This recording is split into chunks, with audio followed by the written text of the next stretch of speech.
আসসালামু আলাইকুম। কেমন আছেন? আশা করি অনেক ভালো আছেন, বাট কেউই ভালো নাই। প্রবাসী ভাই ব্রাদাররা হয়তো আমার এই ভিডিওটা পাইবেন, কিন্তু বাংলাদেশের কোনো মানুষ আমার এই ভিডিওটা পাইবে না, কারণ নেট ডাউন করা। এই জন্য যাই হোক, বাংলাদেশে যারা কল করতে চান তারা ফোন কল দিতে পারবেন, কিন্তু কথা স্পষ্ট বোঝা যায় না। দ্বিতীয় কথা হইলো, আজকে সেনাবাহিনী কারফিউ জারি আজকেও আছে, এবং সেটা নাকি পুলিশের আন্ডারে। এটা আসলে সেনাবাহিনীর জন্য একটা লজ্জাজনক বিষয়। মানে পুলিশের উপরে যারা আছে তাদের নির্দেশনায় সেনাবাহিনী কাজ করবে, মানে পুলিশের সাথে সেনাবাহিনী থাকবে। সো এটা সেনাবাহিনীর জন্য খুবই লজ্জার বিষয়। যারা সেনাবাহিনীতে কাজ করেন তারা নিজেরাই একটু চিন্তা করেন যে আপনারা কোথায় গিয়ে পৌঁছাইছেন, ঠিক আছে?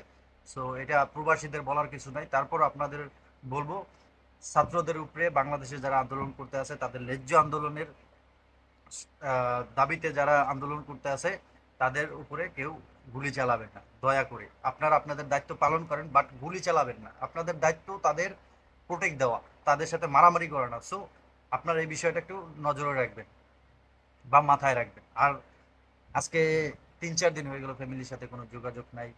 প্রবাসী ভাই, অনেক ভাই বেড়াদার দেশে মানুষ বেঁচে আছে না মারা গেছে, কি খায় কি পরে কি অবস্থা কি হালচাল, কেউই কিছু জানতে পারতেছে না, শুধু নেটের কারণে। নেট পুরো পুরো বাংলাদেশটারে অচল করে দিছে। আর দ্বিতীয় কথা, বাংলাদেশের যে ছাত্র ভাই বেড়াদার মারা যেতে আছে তাদেরও কোনো খোঁজ খবর মানে কেউই নিতে পারতেছে না, তারা কোথায় আছে, কি খাচ্ছে কি না খাচ্ছে, কেউই নিতে পারতেছে না। সো এইসব বিষয় নিয়েই মনে করেন আজকের ভিডিওটা। যদি প্রবাসী ভাইরা যদি কেউ আমার ভিডিওটা দেখে থাকেন, তাহলে অবশ্যই একটা লাইক একটা কমেন্ট শেয়ার দিয়া আপনারা দ্রুত ছড়িয়ে দিন যে সেনাবাহিনী কতটা নিচে নেমে গেছে।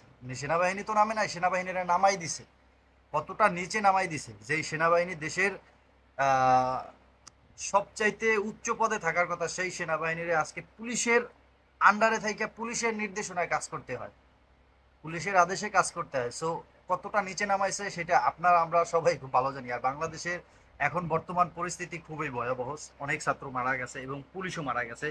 আর যারা আপনারা এই যে নিউজ দেন, তারা একটু শিওর হয়ে নিউজগুলো দেবেন, কারণ আপনারা আপনারা হয়তো এক একজনে বলে এক এক কথা ফোন কলে, সো সেইটাই আপনারা না বুঝে আপনারা পোস্ট দিয়ে দেন। সো এইগুলো দিয়ে আসলে বিব্রত করবেন না। বাংলাদেশে যেটা হইতে আছে আপনারা ওইটাই দেন, কারণ আমরা এখন যে যা বলে সেটাই বিশ্বাস করতে আছি, কারণ এটা ছাড়া আমাদের গতি নেই। সো এই জন্য আপনাদের বলতে আছি, আপনারা ভিডিও করেন, কইরা রাইখে দেন, অথবা সরি, ভিডিও করে রাইখে দেন, অথবা মনে করেন আপনারা যে ফোন কল দিয়ে যে যে জিনিসগুলো জানতে পারতে আছেন ওই জিনিসগুলোই আপনারা পোস্ট করেন। বাট এর চাইতে বেশি বাড়াইয়া কিছু বলার দরকার নাই। বাংলাদেশের পরিস্থিতি সবাই জানে এখন বর্তমানে খুব খারাপ। বিশেষ করে এখন নেটটা আমাদের খুব প্রয়োজন, কারণ ফ্যামিলির সাথে যোগাযোগ করতে বাংলাদেশের কি পরিস্থিতি, ছাত্ররা কোন পর্যায়ে আছে, রাজনীতিকে এখন কোন পর্যায়ে আসে, এগুলো জানার খুব আগ্রহ বাংলাদেশিদের, কারণ জানি না কখন কি হয়ে যায়। সবাই একটা আশায় আছে, সেটা আমিও জানি আপনিও জানেন। তো যারা এই আশাটায় আছে তারা ঘুম নাই, তাদের চোখে কোনো ঘুম নাই। আজকে 3-4 দিন ধরে তাদের চোখে কোনো ঘুম নাই, যে বাংলাদেশ যুদ্ধের মতোই বাইচে গেছে। আর না হয় এই কারফিউ জারি করতো না, যুদ্ধ বাজ্যে দেখে কারফিউ জারি করছে। সো এই যুদ্ধে কারা জয়বে আল্লাহ পাক খুব ভালো জানে, তবে আল্লাহ ছাত্রদের সহায়ক। আমরা সবাই তাদের জন্য দোয়া করবো ইনশাআল্লাহ। সো ভালো থাকেন, সুস্থ থাকেন, আল্লাহ হাফিজ।